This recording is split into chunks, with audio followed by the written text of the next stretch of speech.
welcome to Caesar's Snack Sandwich. Today I have a quick video for you on Gyroscope. Now this protocol came to me via, I saw a tweet by Balancer here, and they're talking about how Gyroscope is a stablecoin built on top of Balancer's technology.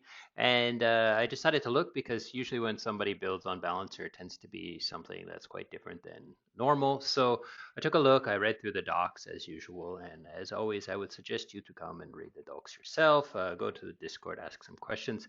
I'm not going to explain every little detail here, so I'm just going to give you a quick overview. I've only read this through once and kind of scanned and skimmed as I made my flow chart. Although you can't really call it a flow chart, but I do have a flow chart for you today. So I will go through it and kind of explain to you how I understand this. And then again, as always, if you really want to know exact numbers, exact formulas and stuff like that, then come and visit this docs yourself, okay? So it's pretty simple. Basically, it's a stable coin that's built with some LPs as collateral for the most part. So if you go into the app and you want to mint this GYD, then you can see you have some options, some opportunities, some choices to make on what you can use. You can use spot ETH. You can use these different tokens, these different Balancer LP tokens in order to do that. Okay, so that's kind of the idea here. I'm gonna go to I should probably mention there are some of these other options here where you can get some APR as well. So the docs doesn't really talk about these Polygon pools here, but as you can see, there's this is a Gyroscope pool. This is one built, and it has some other opportunities for you to get some liquidity. Use these new Balancer concentrated liquidity pools to farm some tokens, but it's not farming the token of Gyroscope. And then I believe this logo here means that you can use this LP to also mint the GYD token. Okay, so anyhow, so you can come and check this out and dig a little bit deeper and find out if these farms are something you're interested in. So let's talk about the what's underneath this Gyroscope and what they've done here. Okay. Okay, as usual, we have Dollar Bill. Dollar Bill wants to play some DeFi games. So he comes to this Gyroscope and he mints this GY stablecoin P.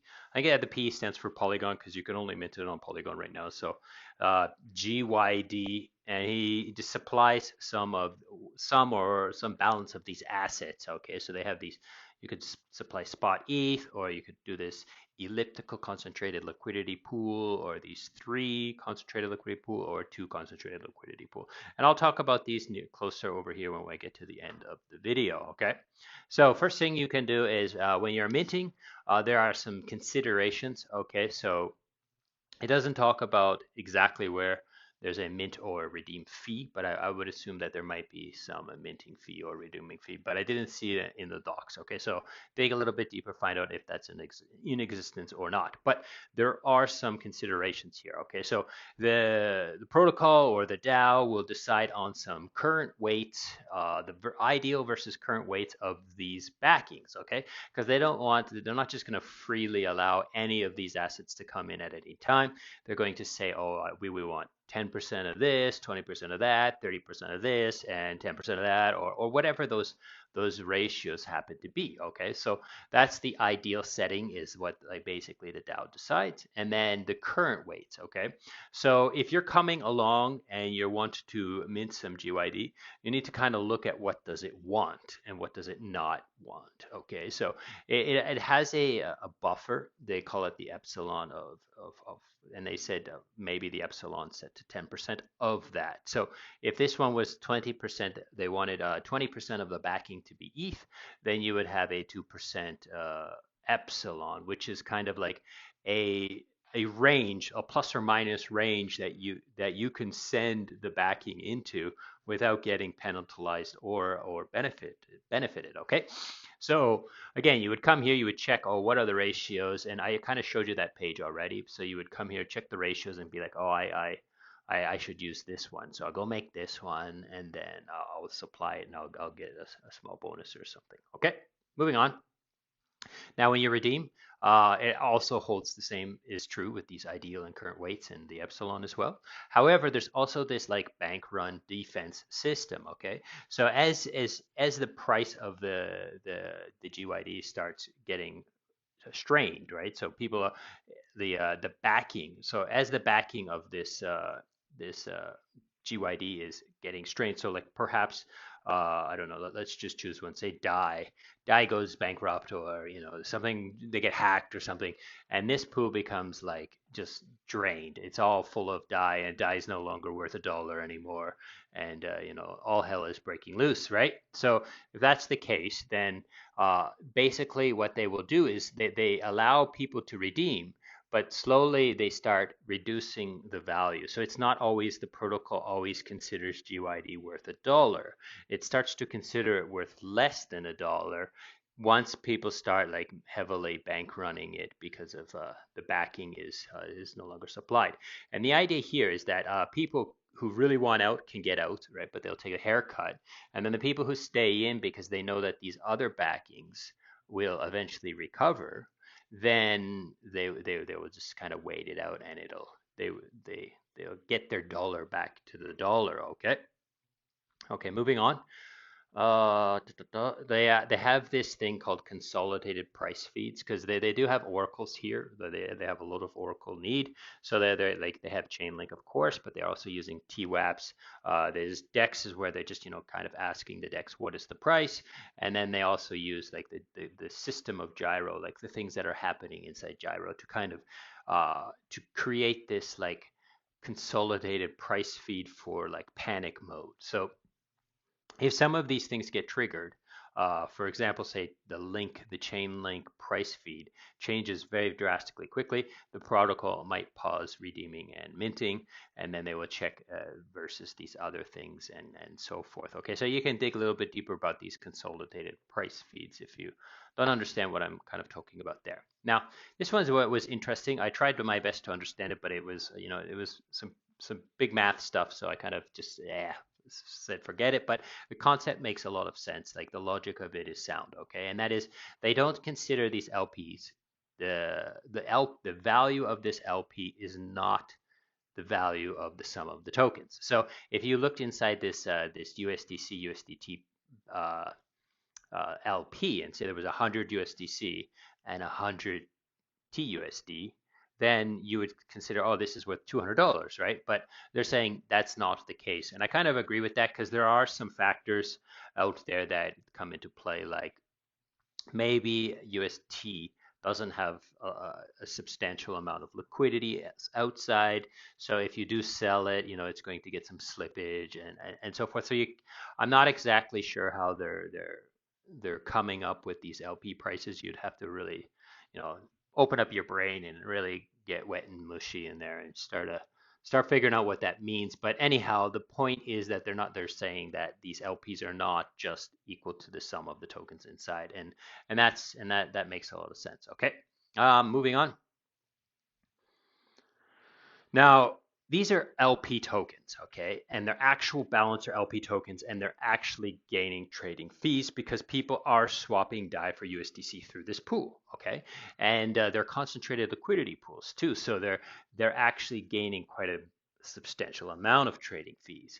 And because Dollar Bill has stuck them in here and got this GYD token, right, based on the value, he's kind of given those trading fees to the protocol. And those trading fees are going to the reserve. Okay. Now, I had some questions. I thought about this as I was reading this. I was thinking about this, and I was kind of thinking like, hey, well, like, I get it. You want a reserve to be nice and big and strong so that if one of these things does have a black swan event, then that reserve can kind of take up that need, because like, let's say, like I said, like DAI goes to zero or something, and all of that collateral is worthless, then this reserve can kind of back the GYD that's actually in circulation still, right? So that's good, right?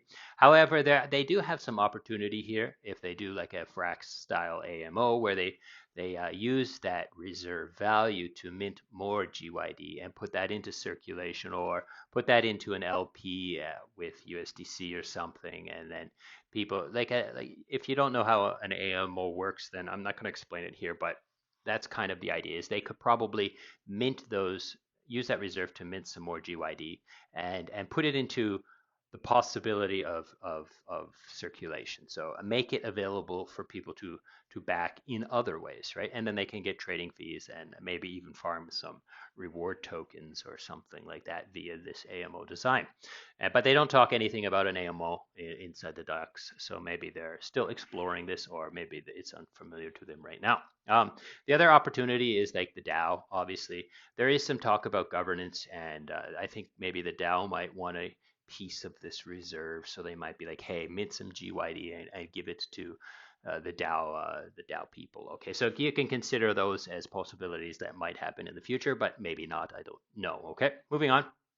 Now, I did say it was built on top of Balancer, and this is kind of where things got interesting for me, and where they started talking about like these three different Balancer pools that they're utilizing to back this GYD. And I've never really looked at these deeply, so I decided to kind of look at them today as a cursory look. I might look again. I might go into the Balancer docs and really read deep and try to dig deeper and find out more aspects about these. But let's go through them one by one, 2, 3, and then E. Okay, so the 2 liquidity pool is very similar to Uniswap version 3 concentrated liquidity, where you have ranges, right? So you have an upper range and a lower range, and all of the rest is the tokens are not there. Okay, so if they have the risk, of course, is if the price goes above, then you're all in one asset. You basically have sold all, like if this was a pool that was like ETH versus USDC, and ETH went up, up, up, up, up, then you would sell all your ETH for USDC, and you would just end up with that amount of USDC that happens to be at the top of that range, right? So, but if they're using it for stable coins, then maybe there's not such a need for a super wide range and so forth. But what makes this special is that it's very user friendly. Okay, because the project themselves, so Balancer would have created these ranges and managing these ranges for all 2CLP USDC DAI depositors. So you would come along and you would just deposit some USDC or deposit some DAI, and they would put it into the range, and they would manage the range for you, and everyone's range would be the same. Okay, so it creates fungibility across these tokens, and that helps for a lot of things in DeFi, like a composability. Like you don't have a bunch of people with different NFTs for their positions. You have a whole bunch of people with ERC20 tokens that they can put into gauges, or they can use as collateral, like they've done here, right? Okay. So moving on, they have this 3CLP, which is a concentrated liquidity position with 3 tokens. Now this is a pretty complicated thing, so you can kind of think of it like this, but there's that, right? So this yellow line is basically this yellow line, but then we have other tokens. So there's like a triangular range here of provided liquidity. Because if you think about it, if I trade X for Y through this pool, then I'm also affecting the Y versus Z ratio, right? Because I've taken some Y tokens out of here, even though I've used X to trade for it. So they figured this out to make it kind of like a formula that kind of looks at and it takes all 3 tokens into account and puts them in there. And it's a lot more capital efficient than having, like in this case, if you wanted USDC Tether in a 2 pool and USDC BUSDC in another 2 pool, and you wanted to trade BUSD for Tether, then you would have to do a multi-hop, right? You would have to hop through one pool and then hop through the other pool, and you would get double trading fees as well as gas and all that kind of stuff. So it's optimized. It's pretty cool stuff. Okay, and moving on, the last one is a big brainer. This is really juicy stuff. Okay, and this is they call it the elliptical concentrated liquidity pool. Now, the idea here is if you look at this chart, it's very different than like this chart. Okay, so if we have 2 tokens and you say, oh, it follows this line, but this line is like almost all straight and then rapidly, drastically goes down, and you can move it anywhere. You could put it over here so it like drastically moves up, or doesn't, or it just sits straight in the middle and stuff like you. It's very adjustable. Okay. Now the idea of this pool here, or this idea, is that most of the time it's trading at a equal price, right? Because it's like a stable swap, 1 to 1, 1 to 1 to 1 to 1 to 1 to 1. But then when it gets to some range, it drastically starts changing. In the case of this graph, right?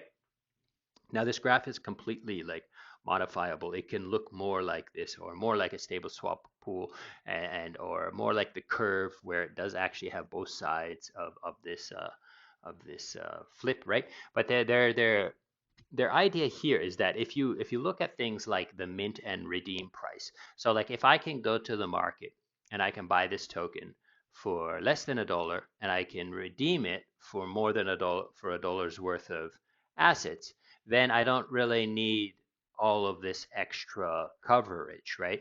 And it's the same with the other way as well. Like, so if they have a mint price and a redeem price, then the liquidity pool doesn't really need to provide liquidity at those places, because if that situation comes where the token is worth that, then people will just mint or redeem via the mint and redeem contract, and that's kind of the idea here. But arbitrageurs will have to kind of learn how this works, so it might take some time before this becomes like a standardized thing, and it's very healthy and very well arbed, because people have to kind of think of that. And they talk a lot about, like, maybe there's even gas and like mint and redeem fees, and then you can kind of take into that account when you draw like these ranges, when you decide the range for this pool. Now they do talk about like this GYD token is going to use this elliptical concentrated liquidity pools. So if you wanted to use this GYD with your token, then they're suggesting you use this concentrated liquidity, this concentrated liquidity pool elliptical thing, because they do have predetermined predictable mint and redeem prices, and floor and ceilings and stuff like that. Okay, so that's pretty much it for today. I hope this has been useful and interesting. As always, go a little bit further, dig deeper if this is something you're interested in and something you want to deal with, or you can go degen, whatever you find is suitable. But I hope this has been useful, and thank you so much for watching, and goodbye.